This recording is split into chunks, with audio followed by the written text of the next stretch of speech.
ये मंजर मंगलपुर के सादा गांव में शुरू होता है, जहां जानवर अमीर और ताकतवर की हकमरानी में काम करते हैं। राजू, एक गरीब गधा, गांव वालों के लिए बोझ उठाते हुए लामतनाही काम करता है, लेकिन कमजोर और सस्त होने की वजह से उसका मुसलसल मजाक उड़ाया जाता है। सख्त सलूक के बावजूद राजू मेहरबान रहता है और कुछ बड़ा ख्वाब देखता है। वो अक्सर बेहतर जिंदगी की ख्वाहिश करते हुए दौर गोल्डन पैलेस की तरफ देखता है। सल्तनत पर ताकतवर शेर बादशाह शेर की हुकूमत है, जो मुतकब्बिर और जालमाना है। चालाक फाकिस ज़ेरा वजीर आजम खफिया तौर पर हर चीज को कंट्रोल करता है, इस बात को यकीनी बनाता है कि गरीब गरीब रहें।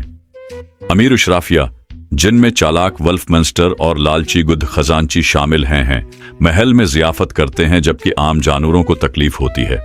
बढ़ती हुई बदआमनी की वजह से बादशाह शेर ऐलान करता है कि वो एक नए हुक्मरान के लिए इंतखाब कराएगा, लेकिन ये सिर्फ एक चाल है।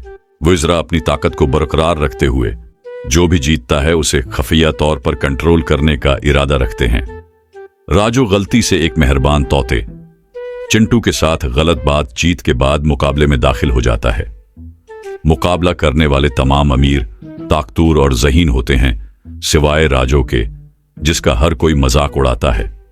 मुजाहिया गलत फहमियों और खुशकिस्मत हादिसात के एक सिलसिले के जरिए राजू बहसों का पहला दौर जीत जाता है, जिससे पूरी सल्तनत हैरान रह जाती है। अवाम राजू पर हंसने लगता है, लेकिन आहिस्ता आहिस्ता उसकी ईमानदारी और मेहरबानी की तारीफ करने लगता है। इंतखाबात के आखिरी दौर में फाकिस ज़ेरा के जरिए हीरा फेरी की जाती है, लेकिन किसी न किसी तरह राजू फिर भी जीत जाता है। सल्तनत हंसी, सदमे और कुफ्र से भड़क उठती है, लेकिन राजू को सरकारी तौर पर बादशाह का ताज पहनाया जाता है। बादशाह शेर गुस्से में लेकिन अपने अल्फाज से जुड़ा हुआ नीचे उतरता है और खफिया तौर पर बदला लेने की साजिश करता है। राजू शाही जिंदगी से मगलूब है। वो गलती से अमरा को नाराज करता है, कवानीन को गलत समझता है और मुज़ाहिका खीज पॉलिसियों पर दस्तखत करता है, जिसकी वजह से अफरातफरी और मज़ाहिया हालात पैदा होते हैं।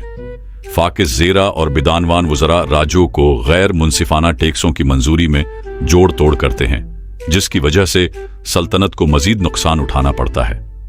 वज़रा राजू के बारे में झूठ फैलाते हैं, जिससे वो बेवकूफ की तरह नजर आता है। लोग एक बार पर उम्मीद होने के बाद उससे नफरत करने लगते हैं और उसे हटाने का मुतालबा करते हैं। राजू पर शाही खजाने से चोरी का झूठा इल्जाम लगाया जाता है और उसे जलावतनी की सजा सुनाई जाती है। राजू भूख और खतरे का सामना करते हुए जंगलात, पहाड़ों और सहराओं में घूमता है। उसकी मुलाकात एक अक्लमंद बूढ़े हाथी बाबा से होती है, जो उसे हकीकी क़ियादत के बारे में सिखाता है। राजू के जाने के बाद वज़रा और बादशाह शेर खफिया तौर पर इक़्तिदार में वापस आ गए।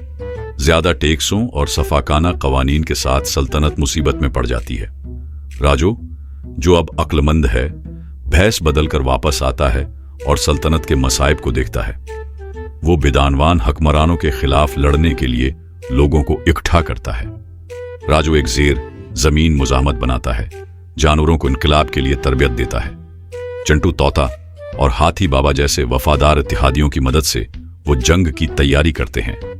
बागियों और शाही मुहाफिजों के दरमियान जबरदस्त जंग छिड़ जाती है। राजू और कंग शेर एक ड्रामाई 1-on-1 लड़ाई में मशगूल हैं। ताकत के बजाय जहानत का इस्तेमाल करते हुए राजू शेर को पीछे छोड़ देता है और वज़रा की बिदानवानी को बेनकाब करता है।